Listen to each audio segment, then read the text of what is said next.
ठीक है, तो चलिए इस गहरी बात को समझते हैं। हमारे आसपास जो कुछ भी है, चाहे वो कोई कुर्सी हो या हमारे मन में उठने वाले विचार, असल में सब कुछ सिर्फ और सिर्फ ऊर्जा है। और यही हमारी कंपन वास्तविकता यानी वाइब्रेशनल रियलिटी की नींव है। देखिए, ऊर्जा को बनाया या मिटाया नहीं जा सकता, सिर्फ उसका रूप बदला जा सकता है। इसका सीधा सा मतलब यह है कि हम सब सिर्फ एक भौतिक शरीर नहीं हैं, बल्कि एक ऊर्जा का क्षेत्र हैं जो लगातार एक सिग्नल भेज रहा है। कई बार ऐसा लगता है ना कि सब कुछ सही करने के बाद भी कुछ बदल ही नहीं रहा। लोग जी तोड़ मेहनत करते हैं, पॉजिटिव रहते हैं, लेकिन फिर भी वही पुरानी दिक्कतें बार बार सामने आ जाती हैं। ये कुछ ऐसा है जैसे किसी अंधेरे कमरे में ट्रेडमिल पर भागे जा रहे हों। पसीना तो आ रहा है, पर मंजिल कहीं नजर नहीं आ रही। अब जो बात वाकई में सोचने वाली है वो ये है कि इस ठहराव का, इस थकावट का कारण अक्सर बुरी किस्मत या बाहरी हालात नहीं होते। कोई बाहर की ताकत नहीं है जो किसी को पीछे धकेल रही हो। सच तो ये है कि ये एक ट्यूनिंग की समस्या है। इसे एक रेडियो की तरह समझिए। अगर कोई जैज सुनना चाहता है लेकिन रेडियो किसी हैवी मेटल स्टेशन पर सेट है, तो जैज सुनना नामुमकिन है, चाहे कितनी भी कोशिश कर ली जाए। कई बार जिंदगी के साथ भी बिल्कुल ऐसा ही होता है। हम अक्सर बाहर की दुनिया को बदलने में लगे रहते हैं, जो कि शीशे में अपनी परछाई को ठीक करने जैसा है।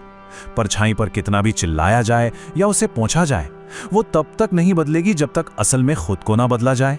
अब दुनिया से लड़ने का समय गया, अब उसे कमांड करने का समय है, और इसकी शुरुआत होती है अपनी ऊर्जा को समझने से। पता है, ये कोई नया आइडिया नहीं है। सदियों पहले अरस्तु जैसे महान दार्शनिकों ने भी कहा था कि मन की ऊर्जा ही जीवन का सार है। ये जानना कितना दिलचस्प है कि कैसे ये प्राचीन ज्ञान आज की मॉडर्न क्वांटम फिजिक्स से मेल खाता है। दोनों एक ही सच्चाई की ओर इशारा कर रहे हैं। ऊर्जा ही वो चीज है जो असलियत में मौजूद है। तो चलिए अब इस भौतिक दुनिया के पर्दे के जरा पीछे झांकते हैं, क्योंकि जो दुनिया हमें इतनी ठोस और स्थिर दिखती है ना, वो क्वांटम लेवल पर वैसी बिल्कुल भी नहीं है। हमारे हाथ ठोस लगते हैं, है ना? लेकिन क्वांटम फिजिक्स के हिसाब से ये एक बहुत बड़ा भ्रम है। जिसे हम ठोस पदार्थ समझते हैं, वो असल में सिर्फ ऊर्जा है जो एक खास फ्रीक्वेंसी पर कंपन कर रही है। इंसान एक ठोस चीज से कहीं ज्यादा एक चलता फिरता ब्रॉडकास्टिंग स्टेशन है। और ये बात तो और भी हैरान करने वाली है। जिसे हम अपना शरीर या सेल्फ कहते हैं, उसका 99% से भी ज्यादा हिस्सा असल में खाली जगह है। हम वजन से ज्यादा कंपन हैं, और शायद इसीलिए हम अपने आसपास की ऊर्जा के प्रति इतने संवेदनशील होते हैं। क्वांटम भौतिक विज्ञानी डेविड बोहम ने इसे इम्प्लिकेट ऑर्डर कहा था। उनका सिद्धांत ये कहता है कि असल में सब कुछ एक दूसरे से गहराई से जुड़ा हुआ है, एक अदृश्य जाल की तरह। और सबसे जरूरी बात यह है कि हमारे विचार सिर्फ हमारे दिमाग में बंद नहीं रहते, वो इस जुड़े हुए जाल में लहरें पैदा करते हैं। तो ये क्वांटम ऊर्जा की बड़ी बड़ी बातें हमारी रोजमर्रा की जिंदगी से कैसे जुड़ती हैं? इसका जवाब हमारी भावनाओं में छिपा है। हमारी भावनाएं हमारी वाइब्रेशनल फ्रीक्वेंसी के लिए एक जीपीएस की तरह हैं। हर एक विचार और हर एक भावना की अपनी एक अलग वाइब्रेशनल एनर्जी होती है। प्यार और शांति जैसी भावनाएं बहुत हाई फ्रीक्वेंसी पर वाइब्रेट करती हैं, जबकि चिंता और नफरत जैसी भावनाएं एक धीमी, भारी और लो फ्रीक्वेंसी वाइब्रेशन पैदा करती हैं। यह विचार भी सदियों पुराना है। बुद्ध ने कहा था, जो कुछ भी मन में उठता है वो शरीर पर एक संवेदना के रूप में बहने लगता है। जब कोई चिंता करता है और पेट में एक गांठ सी महसूस होती है, तो वो और कुछ नहीं बल्कि एक लो फ्रीक्वेंसी विचार का शरीर में महसूस होना ही है।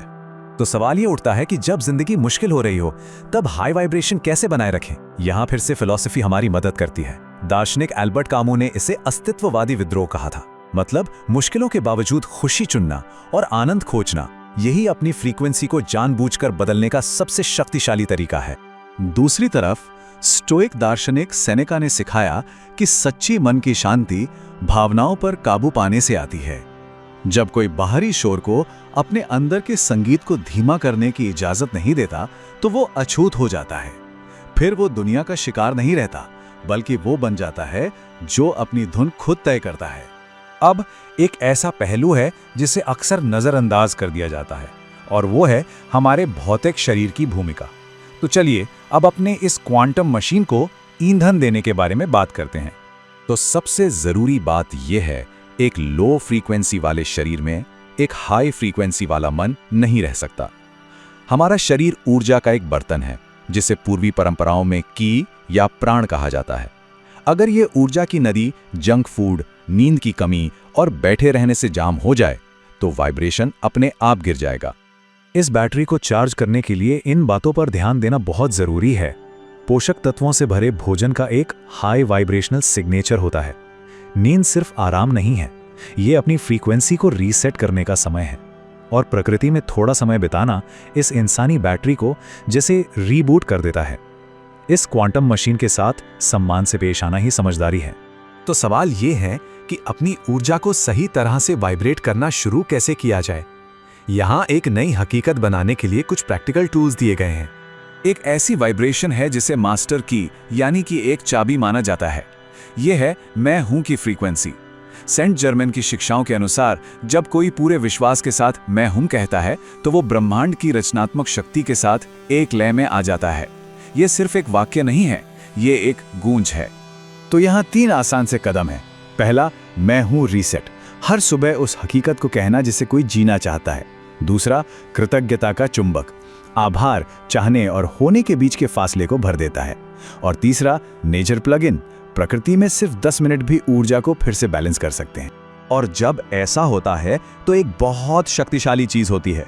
जैसा कि कहा जाता है, लाइक अट्रैक्ट्स लाइक, यानी एक जैसी चीजें ही एक जैसी चीजों को खींचती हैं। जब किसी की फ्रीक्वेंसी बदलती है तो उसकी जिंदगी का कचरा, गलत लोग, बुरी नौकरियां अपने आप दूर होने लगते हैं, क्योंकि वो अब उस फ्रीक्वेंसी से मैच नहीं करते। हकीकत को हमेशा वाइब्रेशन के पीछे पीछे चलना ही पड़ता है। तो अंत में असली सवाल ये नहीं है कि दुनिया हमें क्या दे रही है, सवाल ये है कि हम दुनिया में क्या ब्रॉडकास्ट कर रहे हैं। रिमोट कंट्रोल हम सभी के पास है, अब बस चैनल बदलने का समय है।